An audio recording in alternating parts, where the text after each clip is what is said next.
Ok, bonjour à toutes et à tous. On va pouvoir donc commencer cet atelier intitulé l'étude de marché.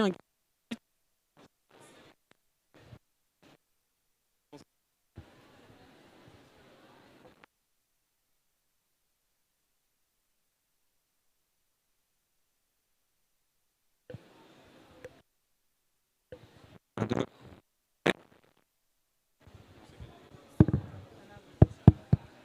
un, deux. Bon, il y a un contact.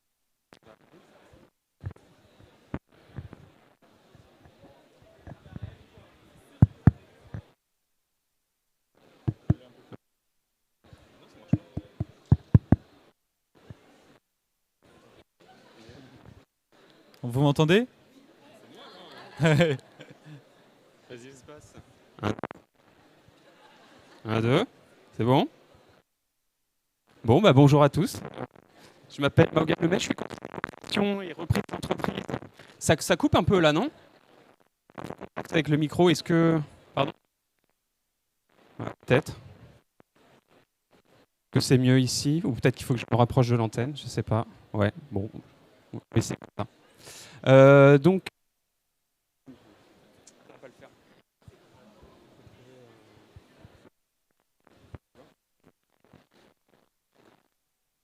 Non, peu importe. Mahogan Lemay, Paul et non. On va vous présenter aujourd'hui l'atelier du coup études de marché, un gage de réussite pour tout projet d'entreprise. Ouais, je pense que on va essayer de le faire comme ça, et puis si ça marche pas, j'essaierai de parler un petit peu plus fort, mais je pense que on n'a pas d'autres micros, donc j'espère que ça va aller. Juste petite présentation personnelle. Donc Paul et moi, on travaille à la Chambre de commerce et d'industrie, et on accompagne les porteurs de projets de l'idée jusqu'à l'immatriculation et sur toutes les étapes qui concernent le parcours du créateur d'entreprise. Et on aide les porteurs de projets aussi à construire un business plan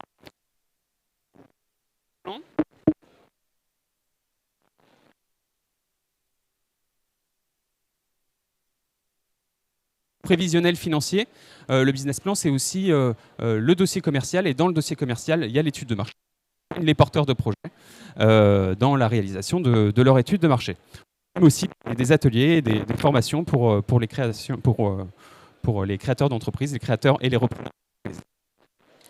Donc, cet atelier intitulé Un gage de réussite, étude de marché réussite pour toute l'entreprise. Alors, il s'agit vraiment d'un gage de réussite pour tout projet d'entreprise. Oui, il faut faire une étude. C'est un vrai facteur. Un projet de création d'entreprise, une étude de l'AFE qui, de 70% de défaillance des jeunes entreprises est due à une étude insuffisante ou inexistante. Vous entendez quand je parle comme ça? Non, vous entendez pas? Je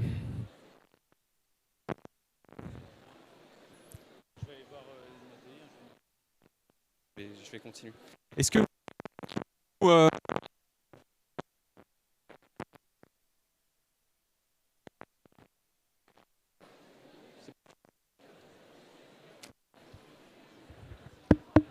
bon, je vais essayer de continuer. Quand on se lance dans la création d'entreprise, souvent ça part d'une intuition. On pense que ça va fonctionner, et souvent cette intuition est juste, mais il faut vérifier que cette intuition est juste en faisant une étude de marché. Vous lancez dans l'entrepreneuriat sans faire d'étude de marché, c'est un petit peu comme c'est du hasard en fait. C'est un petit peu comme jouer à pile ou face. Pile ça marche, face ça marche pas. Donc il faut vraiment passer par l'étape étude de marché pour valider la viabilité économique du projet et de mettre toutes les chances de votre côté.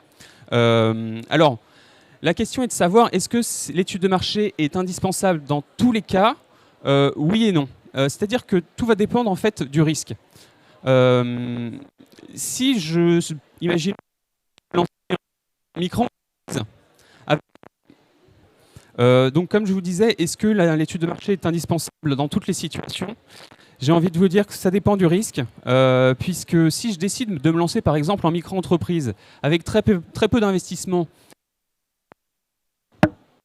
je vais pouvoir faire mon étude de marché sur le terrain et peut-être me tromper, mais c'est pas grave, parce que vont me permettre de construire, d'améliorer mon offre, peut-être de changer de segment de client, de changer de canal de distribution, et finalement, je vais apprendre de mes erreurs constructives. Donc, ce que je vous disais tout à l'heure, c'est l'étude de marché, est-ce qu'elle est indispensable dans toutes les situations? Et je vous ai dit la première situation en micro-entreprise, là, finalement, les erreurs, elles sont constructives. On va pouvoir se tromper et l'étude de marché, finalement, on va la faire sur le terrain. Donc, à un moment donné, il faut se lancer. En revanche, dans une autre situation où le risque il est important, où il y a des gros investissements, des charges importantes, là, l'objectif, ça va être de limiter le risque au maximum. On ne peut pas se permettre de se tromper parce que derrière, il y a de l'argent, on a investi de l'argent, on a emprunté. Et là, l'étude de marché est vraiment indispensable puisque l'objectif, c'est vraiment de limiter le risque au maximum. Donc, en fait, lors de cet atelier, on va répondre à un certain nombre de questions.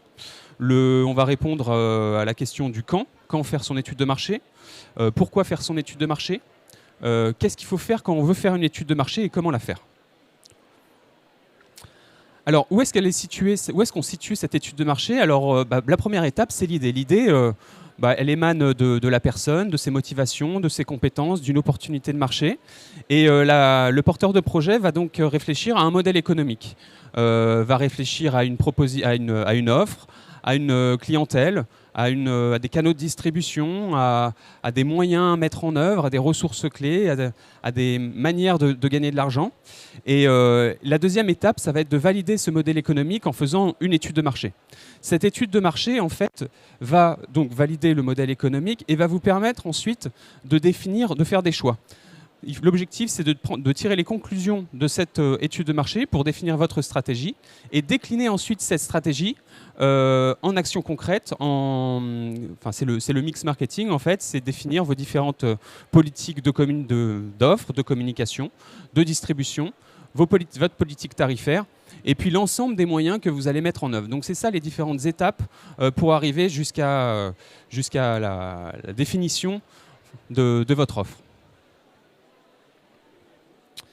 Il y a un outil pour réfléchir, pour travailler son modèle économique qui est vraiment très bien, c'est le Business Model Canvas. Vous en avez peut-être entendu parler.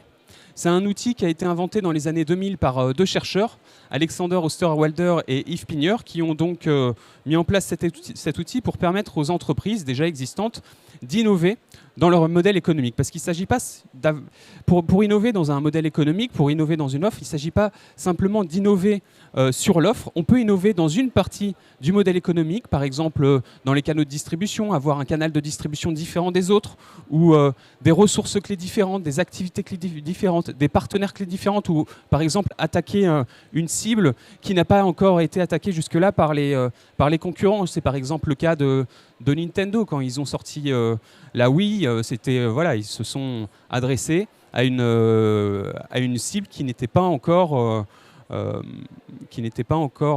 concernée par les consoles. Donc c'est les personnes âgées, les femmes et les personnes âgées. Donc vous voyez qu'il n'y a pas forcément besoin d'innover dans l'offre pour innover dans le modèle économique. Donc cet outil il est très bien fait pour justement essayer de trouver des axes d'innovation, d'autant plus qu'on est aujourd'hui dans un environnement concurrentiel toujours de plus en plus intense. L'année dernière, en 2022, il y a eu 1,1 million créations d'entreprises. Donc c'est énorme, pour 740 000 naissances, c'est vraiment énorme et ça ne fait qu'augmenter. Donc dans cet environnement concurrentiel toujours de plus en plus intense, il faut pouvoir se différencier de la concurrence parce que sinon vous allez être invisible en fait. Donc c'est vraiment important. Donc cet outil il est utile pour pouvoir innover dans son modèle économique. Il est aussi utile pour pouvoir visualiser en une seule page l'ensemble de l'organisation et du fonctionnement de l'entreprise, puisque au centre on a l'offre, à droite on va retrouver toute la partie clientèle, donc le acquis, à gauche on va retrouver le fonctionnement interne de l'entreprise, donc le comment, et puis en dessous on va retrouver qu'est-ce qui va coûter de l'argent et qu'est-ce qui va rapporter. Donc ça permet en fait de voir en une page l'ensemble de son projet et c'est un bon point de départ dans un projet de création d'entreprise. Donc à la CCI on organise aussi des ateliers sur cet outil. Et ce sont des ateliers collectifs, donc c'est intéressant de pouvoir bénéficier du regard des autres pour construire son propre business model. Donc pourquoi faire une étude de marché ? Il y a plein de raisons à cela. Déjà, faire une étude de marché, donc c'est ce qui va vous permettre de vérifier la viabilité économique de votre projet, et c'est ce qui va vous permettre de faire les bons choix. De faire les bons choix, c'est-à-dire de proposer la bonne offre pour la bonne cible, avec les bons moyens de communication, les bons canaux de distribution et les bons tarifs, en fait. Ça va aussi vous servir à bien segmenter votre clientèle, à choisir le bon positionnement de votre entreprise et aussi de choisir aussi le bon business model. Donc ça sert déjà, pour faire des choix. Pour faire les bons choix. Pourquoi faire une étude de marché ? Ça va aussi vous permettre de bâtir un prévisionnel financier qui est cohérent. D'ailleurs, la qualité du prévisionnel financier dépend principalement de la qualité de l'étude de marché et du dossier commercial. Donc il ne faut pas négliger cette partie-là. Et il faut le faire dans cet ordre-là. Hein. Il faut commencer par l'étude de marché avant d'attaquer le prévisionnel financier. Je vous donne quelques exemples comme ça. Par exemple, quand on veut faire un prévisionnel financier, donc dans le prévisionnel financier, on va retrouver quelques tableaux, mais notamment deux principaux tableaux que sont le plan de financement initial. Le plan de financement initial, en fait, on retrouve l'ensemble des investissements que vous devez faire et votre stratégie pour financer ces investissements, pour le démarrage de l'activité. Et le deuxième tableau, ça va être le compte de résultat prévisionnel, où là, on va vous demander d'indiquer les ventes que vous allez faire au cours d'une année et les charges que vous allez avoir, ce qui va vous donner la rentabilité de votre entreprise. Donc pourquoi faire une étude de marché ? Ça va vous permettre de bâtir un prévisionnel financier cohérent. Je vous donne l'exemple du calcul du chiffre d'affaires. Quand on veut calculer un chiffre d'affaires, comment on fait ? C'est pas tiens, j'ai envie de gagner tant d'argent, donc il faut que j'ai tant de chiffre d'affaires. C'est pas comme ça qu'il faut faire. Il y a plusieurs méthodes pour calculer le chiffre d'affaires. Et il faut croiser donc toutes ces méthodes pour arriver à quelque chose de cohérent. C'est par exemple déjà la méthode comparative, c'est comparer son activité avec d'autres activités pour voir justement quel est le chiffre d'affaires réalisé par les concurrents ou les moyennes de chiffre d'affaires réalisé par l'ensemble des acteurs du secteur d'activité. Alors pour faire ça, vous avez Infogreffe, Société.com, Papers.fr. Donc il s'agit d'aller trouver des concurrents qui ressemblent un petit peu à qui correspondent un petit peu à ce que vous souhaitez faire, et puis aller télécharger les bilans, les comptes de résultats pour voir quel est le chiffre d'affaires qu'ils réalisent, les charges et leur rentabilité. Vous pouvez aussi vous rendre sur un site qui s'appelle le Centre de gestion agréé, donc URBCGA. Et là, vous allez y retrouver tous les ratios de gestion, les moyennes de ratios de gestion en fonction des codes APE. Alors le code APE, c'est le code qui définit l'activité de l'entreprise. Chaque entreprise a un code qui correspond à son activité et grâce à ce code, vous pouvez retrouver les moyennes de ratio de gestion, donc les moyennes de chiffre d'affaires, les moyennes de valeur ajoutée, d'excédent brut d'exploitation et de rentabilité. Donc ça, c'est la première chose, l'analyse comparative pour calculer le chiffre d'affaires. Il y a aussi l'analyse déclarative, où là, par exemple, il va s'agir de réaliser une enquête et d'aller voir vos clients pour évaluer le nombre de clients potentiels, la fréquence d'achat et le panier moyen. Et puis en croisant tous ces facteurs, ça va vous donner aussi une estimation de votre chiffre d'affaires. Il y a aussi la méthode du test, c'est-à-dire la méthode du test, c'est par exemple démarrer en micro-entreprise pour tester le marché et puis ensuite se lancer en société, ou c'est par exemple vous lancer sur une campagne de financement participatif. Là, vous pouvez évaluer la demande. C'est aussi une méthode, c'est aussi ce qu'on peut appeler la méthode du test. Et puis, il y a aussi la dernière méthode, c'est la méthode des parts de marché, où là, il va s'agir d'analyser le marché en valeur et en volume et la petite part de marché que vous allez pouvoir prendre qui va correspondre donc à un chiffre d'affaires. Donc, vous voyez, ce chiffre d'affaires, il est calculé en fonction du travail que vous allez faire en faisant votre étude de marché. Un autre exemple pour terminer sur la partie prévisionnelle, c'est la saisonnalité. Quand on se lance dans une activité, parfois, cette activité, elle est soumise à la saisonnalité. Je pense par exemple à l'activité de jeux de société. Donc, j'avais accompagné par exemple un monsieur qui a lancé sa boutique de jeux de société. Et en faisant son étude de marché, il s'est aperçu que 30% de son chiffre d'affaires annuel était uniquement réalisé sur le mois de décembre et 60% de son chiffre d'affaires annuel était réalisé sur les 3 derniers mois de l'année. Donc dans un projet de création d'entreprise, avoir cette information, c'est vraiment c'est capital parce que ça va déterminer, ça va vous permettre de construire un tableau de trésorerie prévisionnel cohérent. Et puis ça va aussi vous permettre de choisir la bonne date pour démarrer votre activité. Parce que si vous ratez, si vous démarrez en janvier, ça veut dire que sur 9 mois, vous allez réaliser que 40% de chiffre d'affaires. Donc il vous faudra une plus grosse trésorerie. Donc c'est vraiment une information hyper importante à avoir pour ce projet. Ensuite, pourquoi faire son étude de marché? C'est aussi pour se différencier. Je vous l'ai dit tout à l'heure, il faut pouvoir se différencier de la concurrence parce qu'on est dans un environnement concurrentiel très intense. Ces concurrents, ils sont en place depuis un certain temps. Ils ont fidélisé leur clientèle. Et vous êtes nouveau, vous arrivez sur... Ah. Non, c'est bon. Il va falloir donc trouver de nouveaux clients ou prendre des clients à vos concurrents. Donc il faut pouvoir pour ça se différencier de la concurrence. Et puis faire son étude de marché, ça va aussi vous permettre de convaincre les personnes, par exemple des financeurs.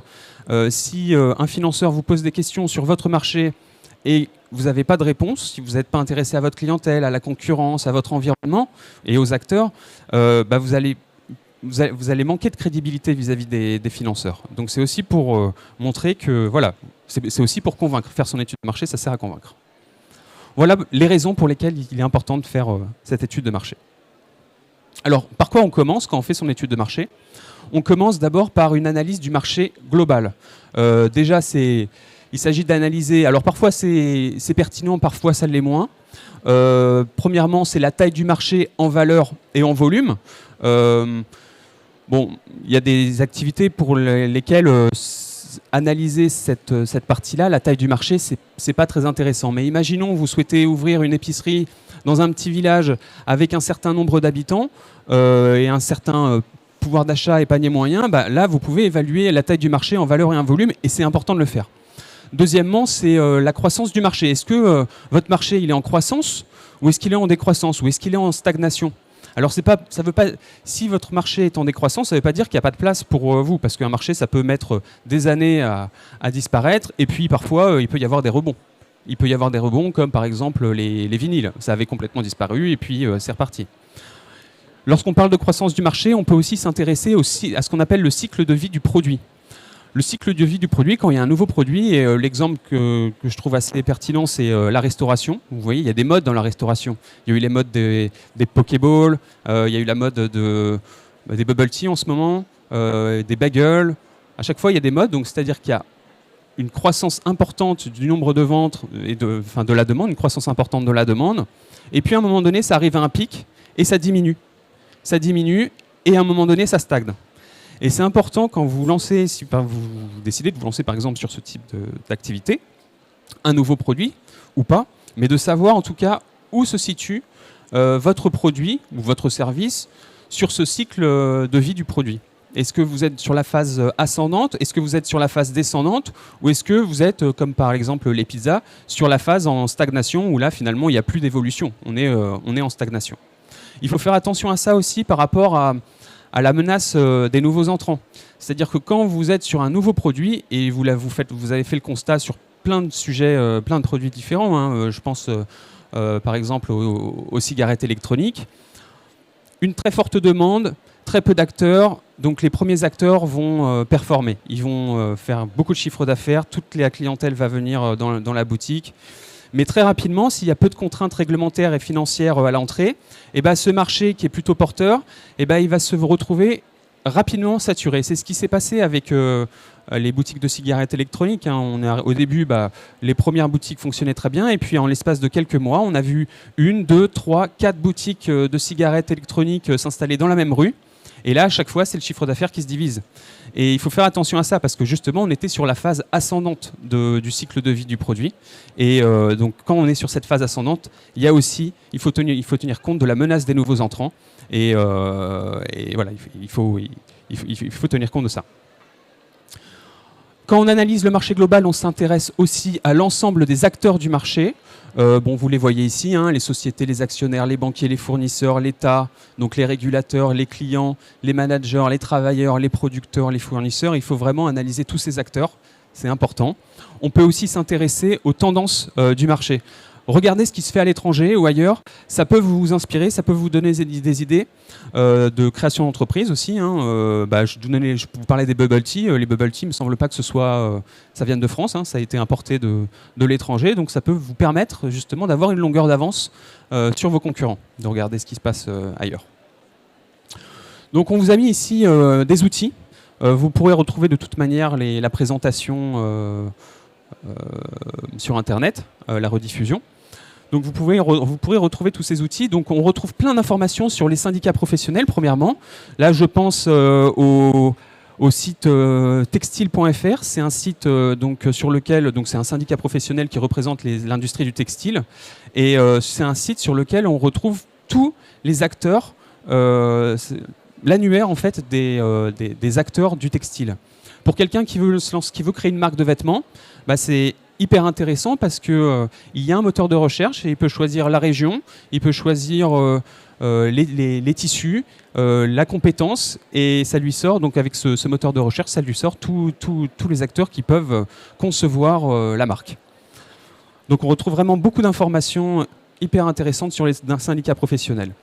Les dossiers projecteurs BPI, ce sont des études très complètes sur le démarrage de certaines activités. Donc il n'y a pas toutes les activités, mais si vous retrouvez votre activité dans les dossiers projecteurs BPI, ce sont des dossiers qui sont payants, mais ça vaut vraiment le coup parce que c'est une étude de marché. Alors il faudra personnaliser ensuite ce que vous y retrouverez, mais on retrouve plein d'informations hyper intéressantes sur le marché. Donc je vous invite à aller jeter un petit coup d'œil à tout ça. Ensuite, il va s'agir aussi d'étudier la réglementation.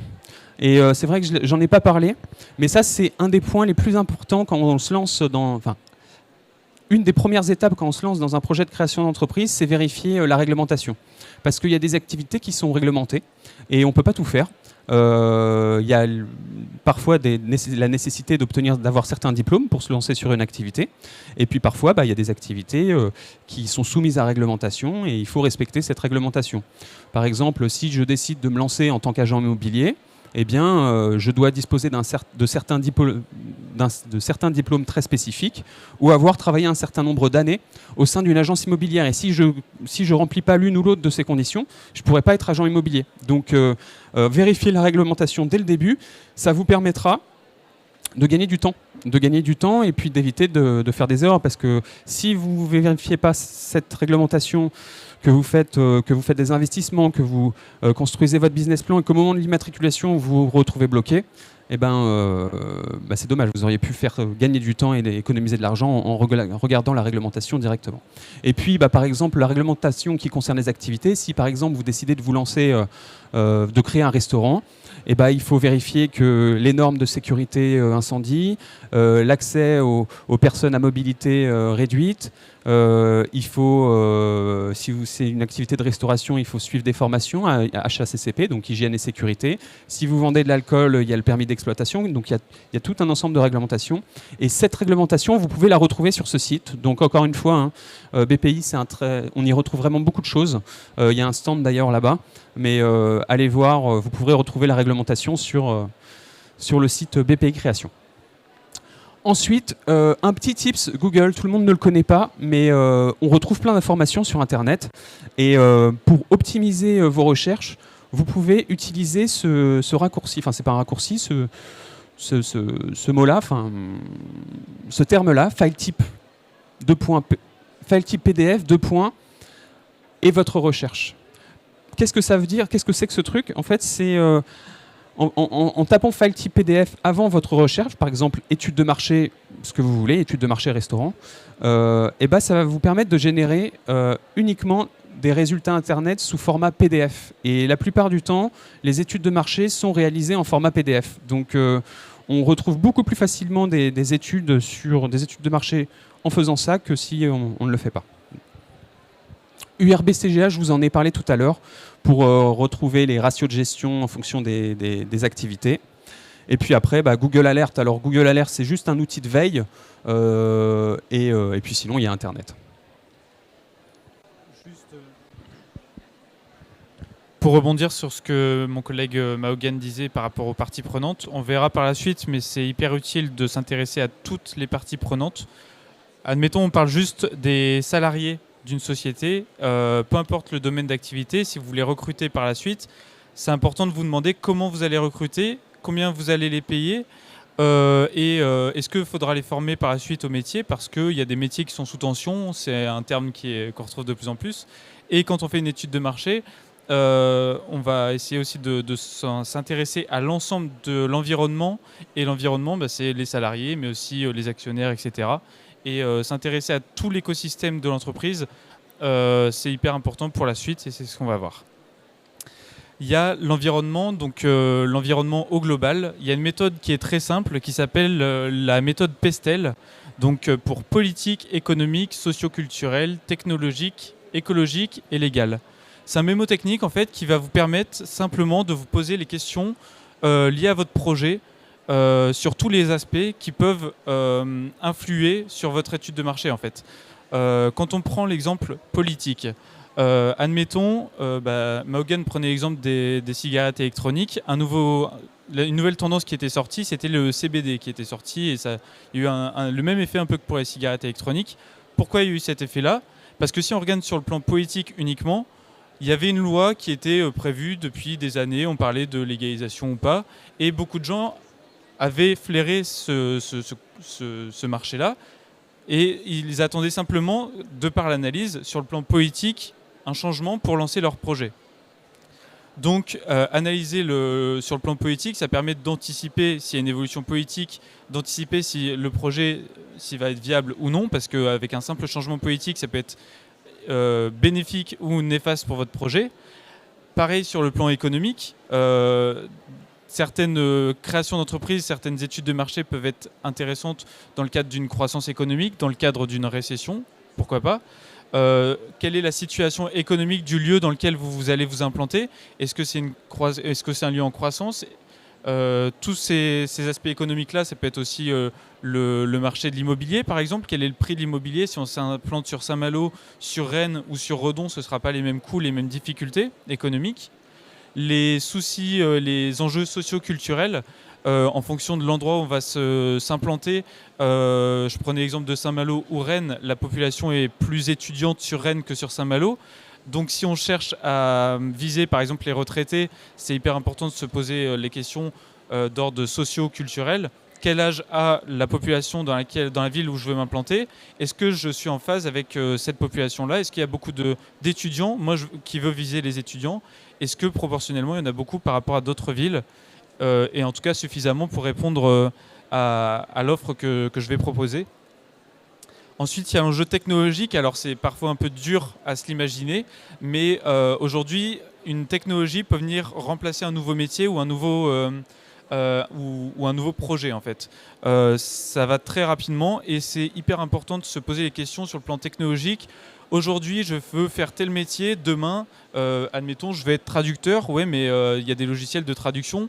Et jusqu'où ils peuvent être aussi compétents que moi ? Est-ce que cet enjeu-là technologique ne va pas être un frein à le développement de ma société ? Ou est-ce que aussi des nouvelles technologies peuvent venir m'aider à créer mon projet, peuvent venir comme outil principal. On parle souvent de l'intelligence artificielle, ces choses-là. Ça peut être vu comme une menace, ça peut être aussi une opportunité en fonction des activités.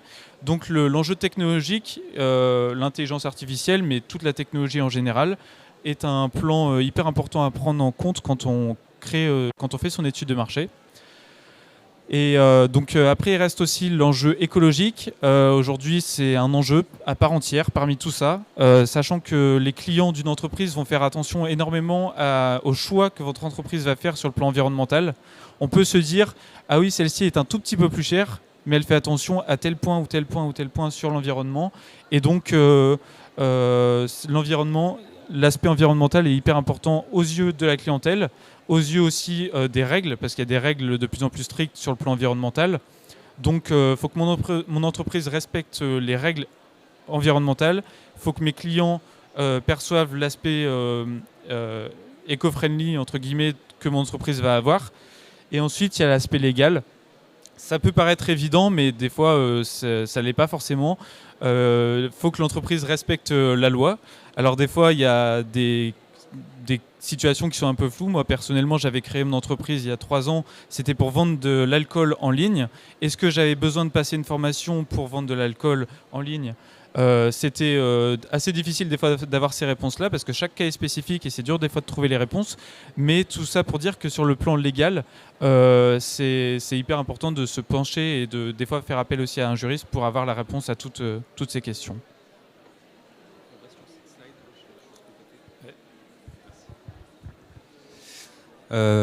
Oui, effectivement, l'objectif de cette partie-là, l'analyse PESTEL, c'est d'analyser l'environnement, l'impact de l'environnement sur votre projet aujourd'hui, mais aussi demain. Donc d'anticiper aussi les évolutions de cet environnement. Donc tu as donné quelques exemples. Il y a l'exemple sur aussi les véhicules thermiques, les diagnostics de performance énergétique. Donc ça, c'est pour la partie réglementaire, politique. Et il faut voir justement, essayer d'anticiper sur ces différents aspects quelle va être l'évolution de l'environnement. Donc tu as aussi parlé de l'impact de l'intelligence artificielle. Est-ce que vous allez pouvoir vous en servir ou au contraire, donc, est-ce que ça va présenter une opportunité ou à l'inverse, est-ce que ça va venir impacter votre activité négativement? Voilà, donc il faut se poser toutes ces questions. Et puis pour la petite anecdote, pour la partie socioculturelle, à l'époque, Procter & Gamble, qui produit les rasoirs Gillette, avait constaté une baisse importante de son chiffre d'affaires liée à la mode des hipsters, en fait. Voilà. Donc, socioculturel, mode, tendance, peur. Il y a eu cette mode des hipsters, et puis en fait, les hommes mettaient plus de temps à se raser, mais sur des volumes très importants, et Procter & Gamble avait constaté une baisse importante de son chiffre d'affaires. Donc voilà. Ensuite, une fois qu'on a fait ce travail d'analyse globale, il va falloir s'intéresser à votre clientèle. Et un produit, une offre, vous la construisez d'abord pour vos clients. Ce n'est pas pour vous, c'est d'abord pour vos clients. Elle doit répondre d'abord aux besoins de votre clientèle avant de répondre à votre propre besoin. Et donc là, il y a un ensemble de questions à se poser. Questions très importantes. Déjà, qui sont mes clients ? Vous avez un outil d'ailleurs qui peut vous permettre de vous aider à faire des personas de vos clients, c'est la carte d'empathie. Donc je vous laisserai, j'ai pas d'image à vous montrer, mais je vous laisserai aller voir. En fait, il s'agit d'un petit bonhomme et l'objectif, c'est de poser des post-it pour essayer de comprendre qui est son client, qu'est-ce qu'il voit, qu'est-ce qu'il entend, qu'est-ce qu'il fait, qu'est-ce qu'il pense, de quoi il a peur. Voilà, de répondre un peu à toutes ces questions et qualifier votre client. L'objectif, ça va être aussi de savoir où sont vos clients, que ce soit en physique ou en digital, il faut savoir où est-ce qu'ils sont. Combien sont-ils? Quand est-ce qu'ils achètent? Et puis aussi les besoins, les motivations, les freins, les critères d'achat. Comment est-ce qu'ils achètent et quel est le prix psychologique? Donc c'est important d'essayer de répondre à toutes ces questions-là. Qu'est-ce que c'est que le prix psychologique? C'est le prix que mes clients sont prêts à payer pour un produit ou un service. Et ce que je remarque de temps en temps, c'est que des jeunes créateurs d'entreprise pensent dégager un avantage concurrentiel en proposant des tarifs inférieurs aux concurrents. Il faut faire attention à ça parce que le tarif que vous allez proposer est une image aussi de la qualité de votre produit ou de votre service. Et ça peut dégrader l'image, le positionnement et l'image de votre entreprise si vous mettez des tarifs qui sont trop faibles. Et puis en plus, il y a la question du coût de revient, c'est-à-dire que derrière, il faut que vous puissiez quand même, faut que vous puissiez gagner votre vie. Donc il ne faut pas faire cette erreur. Le prix psychologique, il peut se déterminer d'une certaine manière. En fait, il faut réunir un panel de clients qui correspondent à votre segment de clients. Alors qu'est-ce qu'un segment de clients? C'est un groupe homogène de clients qui présentent les mêmes caractéristiques.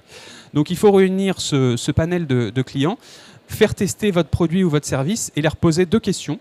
Première question, en dessous de quel prix pensez-vous que mon produit ou mon service est de mauvaise qualité? Deuxième question, au-dessus de quel prix pensez-vous que mon produit ou service est trop cher? Et en croisant ces 2 questions-là, et les résultats, donc vous allez avoir une fourchette qui va représenter votre prix psychologique. Voilà, donc Donc ça, c'est important à faire, mais voilà, il faut pas... les tarifs, en fait, ils se déterminent en fonction de 3 choses. C'est en fonction du prix psychologique, en fonction du coût de revient et en fonction de la concurrence. Si vous avez une offre qui est supérieure à celle de vos concurrents, il ne faut pas faire l'erreur de proposer un tarif qui est inférieur. Voilà, l'offre est supérieure, on propose un tarif supérieur et on le justifie. Donc vous avez ici également des outils.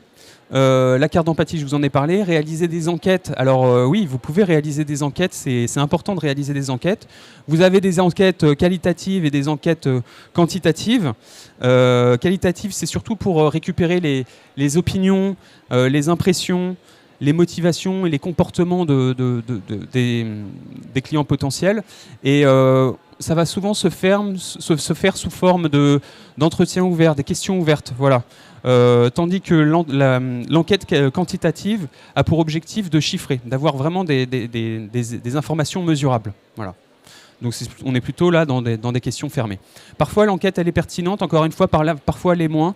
Je vous donne un exemple d'une enquête qui avait été très pertinente. C'était une personne que j'avais accompagnée qui avait ouvert un food truck dans une zone d'activité avec plein d'entreprises, donc à destination d'une clientèle du Midi, d'une clientèle de travailleurs.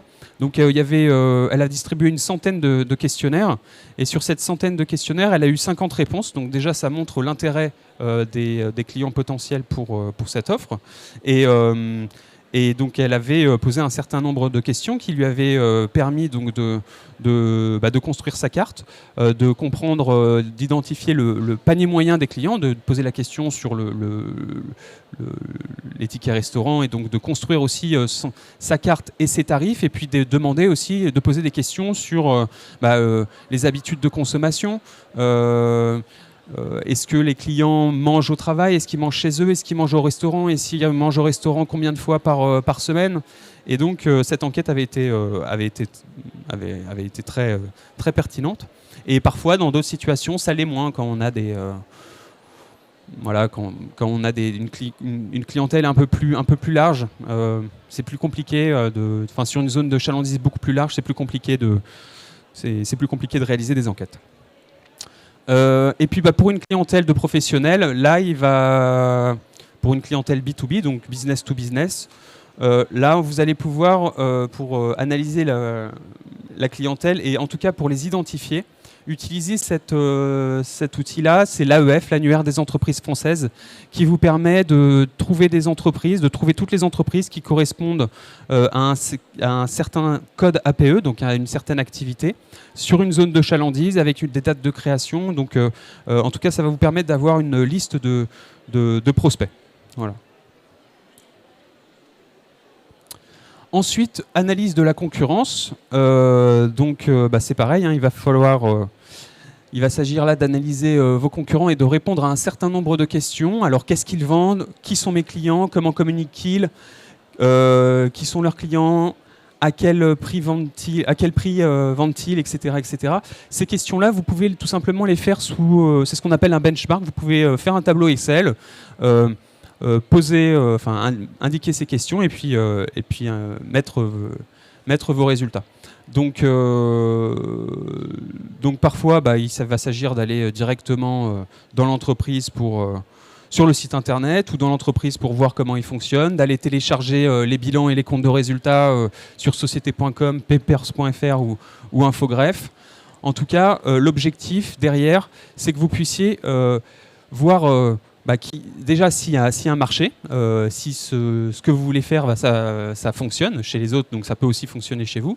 Voir ce qui fonctionne moins bien, et puis derrière, essayer de trouver des axes de différenciation. L'objectif, c'est toujours de vous différencier, de gagner en visibilité, vous différencier et prendre des parts de marché à vos concurrents.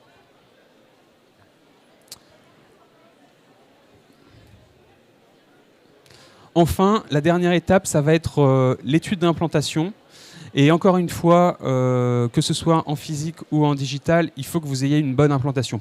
Par exemple, si vous créez un site internet, une marque de vêtements en ligne, et que on vous retrouve à la 3e, 4e, 5e page, vous n'avez pas de visibilité. Il faut que vous puissiez faire un travail pour avoir un bon référencement sur Internet. Ça, c'est pour la partie digitale.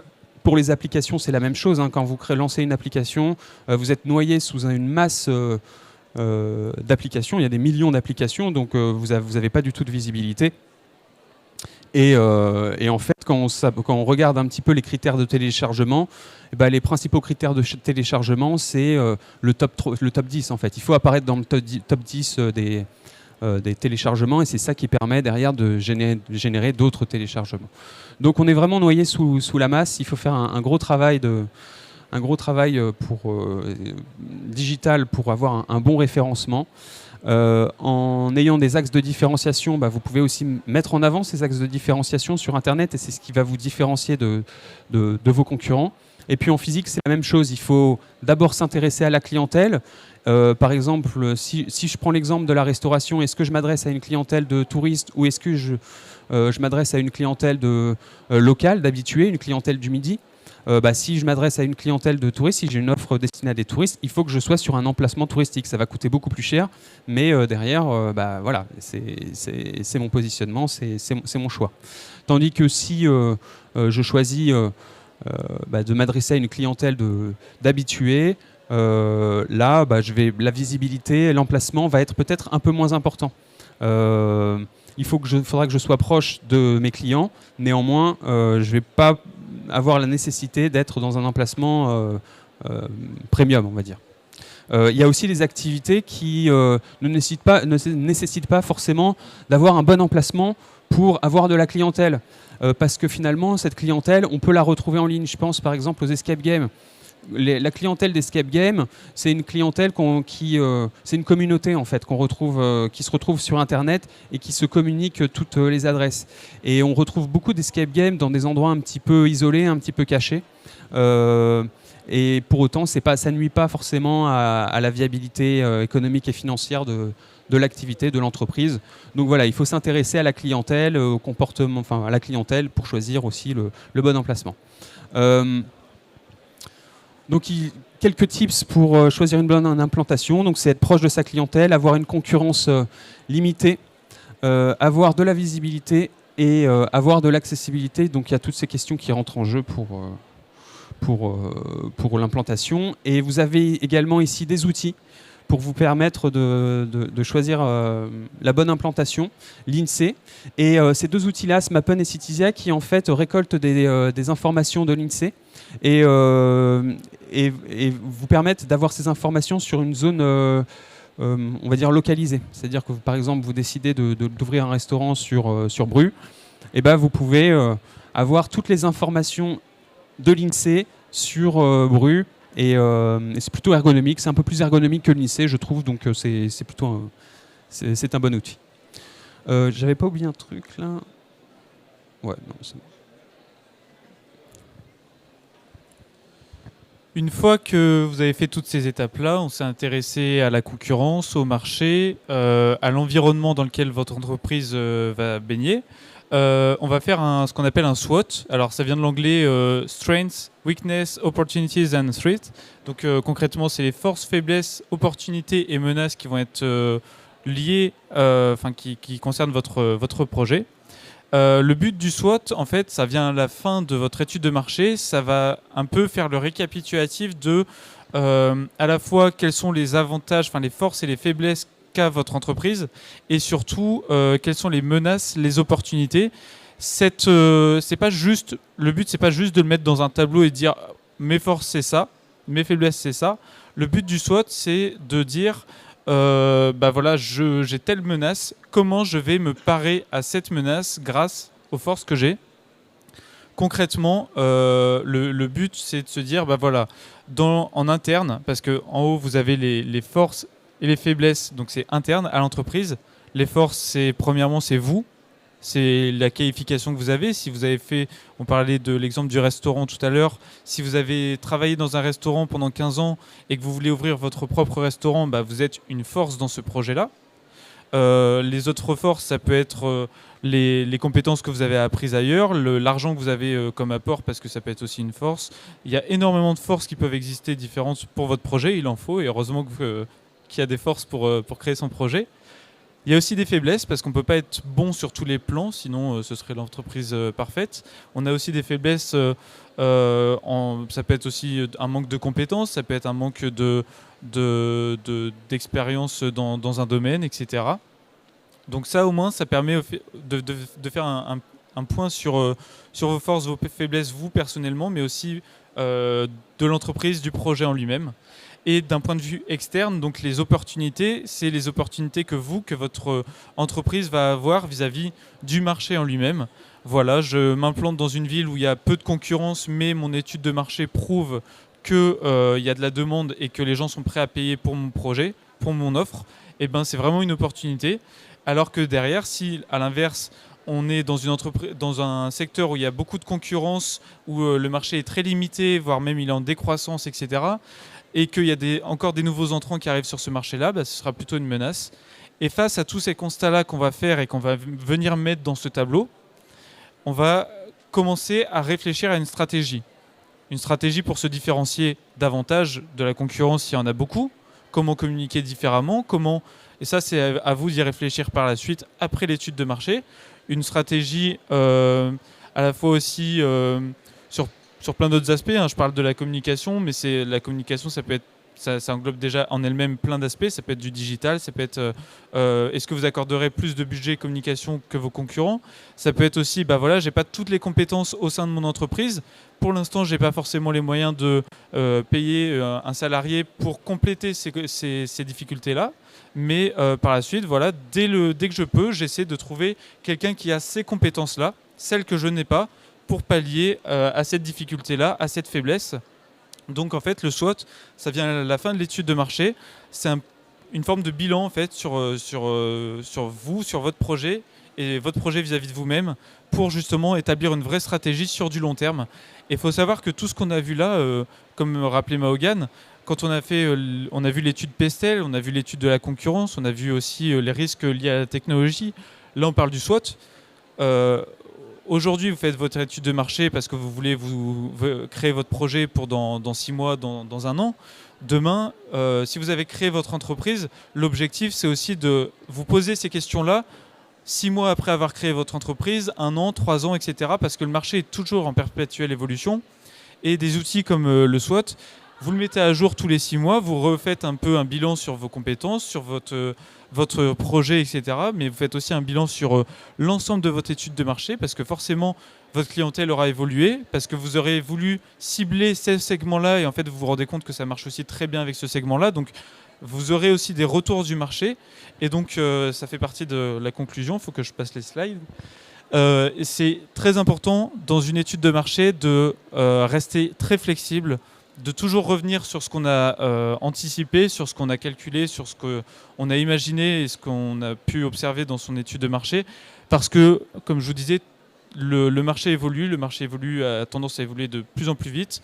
Et donc, l'étude de marché permet au début de votre projet de poser les bases de votre projet, savoir combien vous pensez gagner, quelle est la saisonnalité de votre projet, réussir à le défendre auprès d'un banquier, réussir à l'expliquer auprès d'un expert comptable aussi, parce que si l'expert comptable ne comprend pas ce que vous voulez comme projet, ça va être dur aussi pour définir les bons statuts pour votre projet. Bref, l'étude de marché, c'est un travail qui se fait en amont, mais qui est utile par la suite pour toute la vie de votre entreprise et qui a à renouveler très régulièrement pour justement toujours faire face aux difficultés économiques et auxquelles votre entreprise peut être confrontée. Voilà, donc merci en tout cas à toutes et à toutes pour cet atelier. Désolé pour le problème technique qu'on a eu au début. Sachez, Mahogan et moi, on est tous les deux conseillers création et reprise d'entreprise sur Saint-Malo, mais on a toute une équipe qui est sur tout le département d'Ille-et-Vilaine. Si jamais vous avez pour objectif de créer votre entreprise, sachez que la CCI peut vous accompagner. On propose des ateliers, des formations, des ateliers individuels, donc on se donne rendez-vous plusieurs fois, 1 heure, pour voir un peu les difficultés auxquelles vous êtes confrontés et répondre à vos besoins.